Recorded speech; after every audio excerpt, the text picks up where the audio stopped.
Masayang panahon po sa inyong lahat. Ito po ang inyong Katax ETM at narito po kayo sa programang Ang Maestro Ko sa Tax. Ang part 1 na pag-aaralan natin ay tungkol sa BIR Form 1700. Nag-umpisa po yan, ang BIR Form 1700, para po sa mga compensation earner. Ayan po. Ayan, ditong portion na po yan.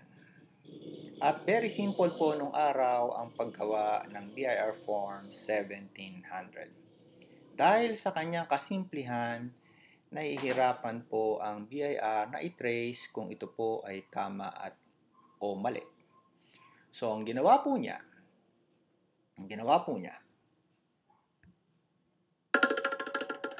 ay gumawa po ng bagong regulasyon na nirekomenda ni BIR Commissioner sa bossing niya, si Secretary of Finance. Ayan po.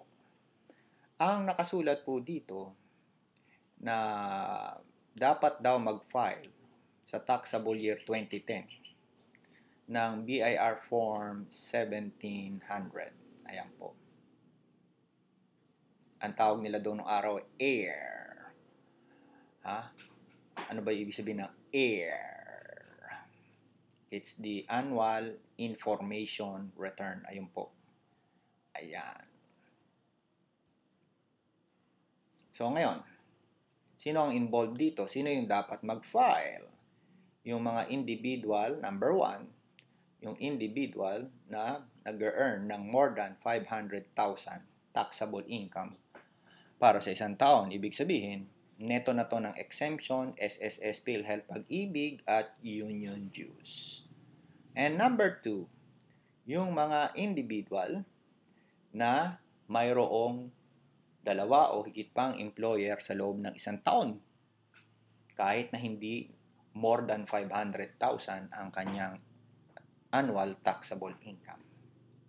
Pangatlo, yun daw pong mga individual na mayroong final withholding tax, yung total, sa buong isang taon, ng 125,000 pesos. Ibig sabihin, for example, yung withholding tax ng bangko sa inyong interest income from deposit in excess of 125,000 pesos o equal to, whether or not tumatindi, whether or not subject to withholding tax or not, hindi na remit, di kailangan pa rin i-declare. At yung mga taong merong annual exempt taxable non-taxable income exceeding 500,000 pesos. Ngayon, hindi natuloy po ang kwento rito, hindi ito natuloy, para sa 2010, hindi natuloy dahil kinontra ng Kongreso. Actually, hindi ho yun totoo. Hindi ito talaga matutuloy. May ginawa hong hindi tama ang mga BIR official tungkol dito.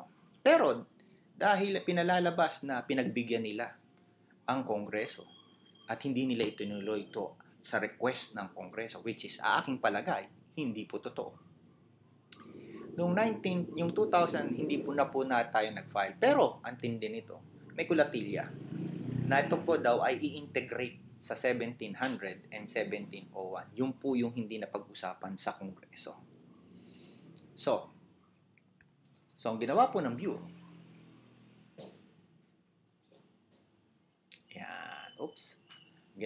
Bureau, naglabas po siya, the same year po, naglabas siya ng Revenue Memorandum Circular na inaatasan ang Internal Revenue Officer. Ito ang medyo palpak dito Yung gagawa ng 1700 o 1700, hindi naman yung Revenue Officer, yung taxpayer. Ito ho ang isa sa mga sources ng graft and corruption sa aking palagay. Inuutusan na naka-address sa Revenue Officer, pero ang Ayan, inuutusan na po tayo para hindi na lang ako mapikon. Pakita ko na lang sa inyo. Ito po, yung mga taong inuutusan kung ano ang gagamitin sa April 15, 2012, kung ano yung kanilang sasubmit. Ayan.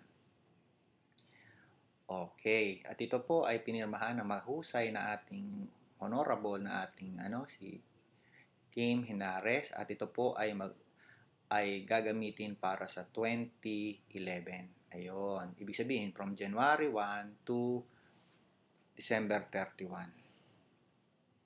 So, hanggang dito muna tayo, no? Kasi yung part 2 i-discuss ko sa susunod, Hanggang sa muli, ito po ang inyong Ka-Tax ATM. Marami pong salamat at magandang panahon.